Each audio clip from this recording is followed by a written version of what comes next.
क्या हुआ निम्रा? बेटा, नहीं मेरी जान, क्या हुआ बेटा? उसको समझ में नहीं आता कि उसकी जिद मुझे तोड़ देगी। किसकी जिद? मानी की। दिन में खुद आ जाता है, अब अपने पापा से कॉल करवा रहा है। उसके पापा ने तुम्हें फोन किया?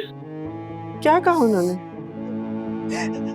बाबा का नंबर मांग रहे हैं। आप मुझे बताएं मैं कैसे बाबा का नंबर दूं? आप बाबा के मिजाज को जानती हैं। बाबा तो उनकी कोई बात नहीं सुनेंगे कभी भी। और अभी तो वो इस गलतफहमी में है ना कि मेरे पापा कहीं बाहर के मुल्क में रहते हैं।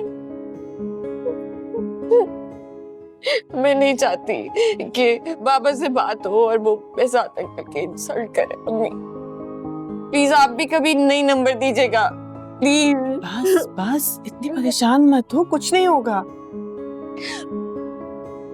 मानी जानता नहीं है ना कि मैं किस बाप की बेटी,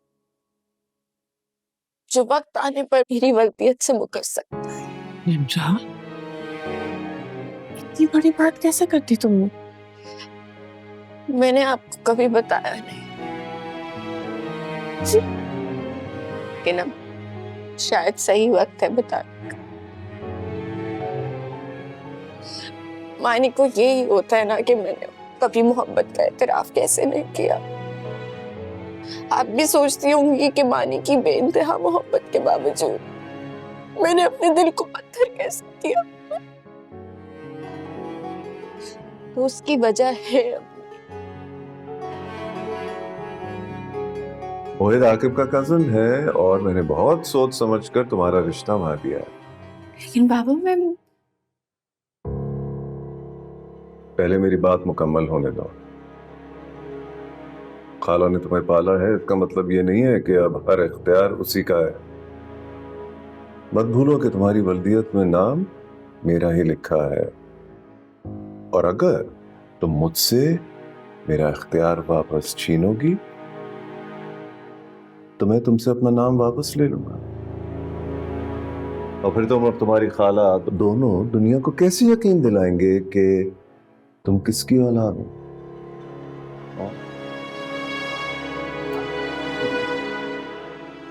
पर मुझे यकीन है कि मेरी बेटी बहुत फर्मा बरदार है और वो मुझसे मेरा इख्तियार वापस नहीं छीनेगी।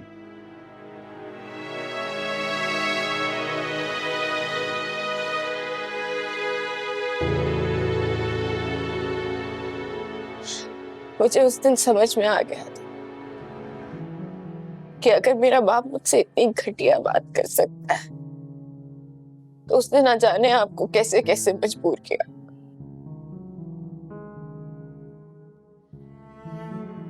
मम्मी प्लीज बेजाद अंकल और मानी को बाबा के हाथों रुस्वा मत होने दीजिएगा। वो बहुत अच्छे लोग हैं, प्लीज अम्मी।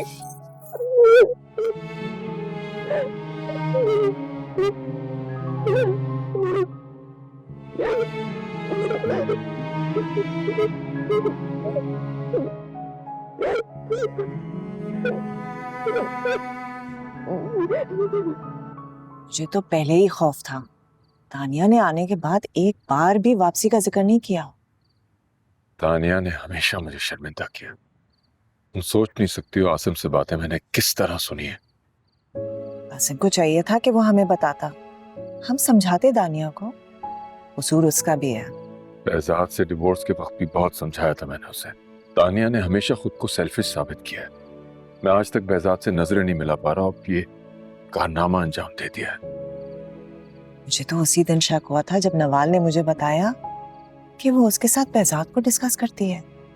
मतलब ये कि दानिया कहती है कि वो मानी से दूर नहीं रह सकती, मगर मुझे ये लगता है कि वो अपनी गलतियों का कफारा करना चाहती है। गलतियों का कफारा मजीद गलतियां करके नहीं किया जाता रोमी। वो मानी के रिश्ते के लिए निम्रा के घर भी गई थी। क्या? पता नहीं अंदर ही अंदर क्या खिचड़ी पक रही है। बेहजाद और फुप्पो भी राजी है इस रिश्ते के लिए। मुझे लगता है कि दानिया मानी के दिल में जगह बनाने के लिए निम्रा के घर रिश्ता लेके गई थी। ये जानते हुए भी कि अपनी भतीजी मानी को पसंद करती है। जी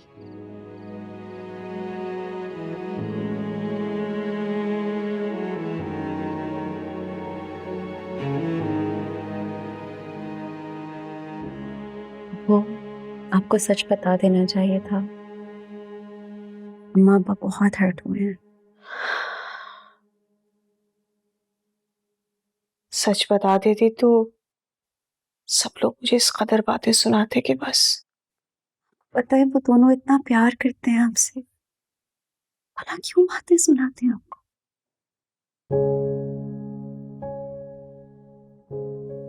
वो लोग ये बात कभी समझ ही नहीं सकते कि मैंने आसिम के साथ नहीं रहना था, बिल्कुल नहीं रहना था।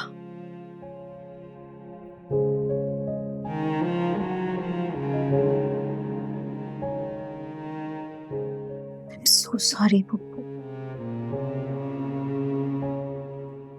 मैं हमेशा आपसे बस अपनी बातें करती रही, कभी आपका दुख जानने की कोशिश भी नहीं की मैंने।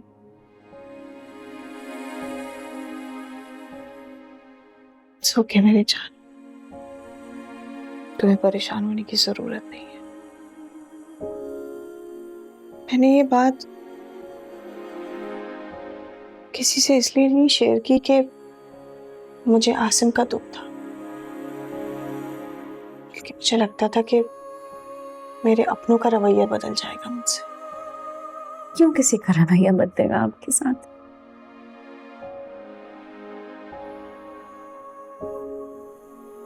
फैजाद से जब मैंने तलाक ली थी तो मैंने रूबी और हमजा का रवैया तब्दील होते देखा था। हालांकि फैजाद से तलाक लेने के बाद मैं इस कदर तकलीफ में हूं कि बस हर गुजरते दिन मेरा दुख, मेरी तकलीफ बढ़ता ही चला जाता है। मैं मानी की याद में तड़पती रहती थी। मेरी पप्पू से बात होती थी तो वो घंटों मानी का जिक्र मुझसे करती थी। तुमसे बात होती थी तो तुम मुझे हर वक्त मानी के बारे में बताती थी। ये सब कुछ सुन सुनकर मेरी प्यास बुझने के बजाय बढ़ती ही चली गई। बस अब मैं मानी को अपनी नजरों से ओझल नहीं होने देना चाहती। और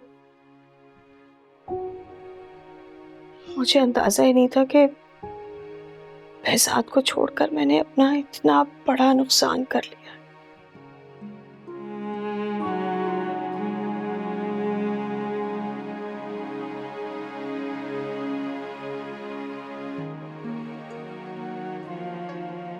मैंने अक्सर यही सुना है कि फैजाद चाचू चाहते थे कि आप कांटेक्ट में रहे मानी के साथ। मानी नहीं मानता था। हाँ, मैं जानती हूँ ये बात। मानी के दिल में मेरे लिए जो नफरत है वही मेरी उम्र भर की सजा है। ऐसे नहीं कहे। सब ठीक हो जाएगा पप्पू, सब ठीक हो जाएगा।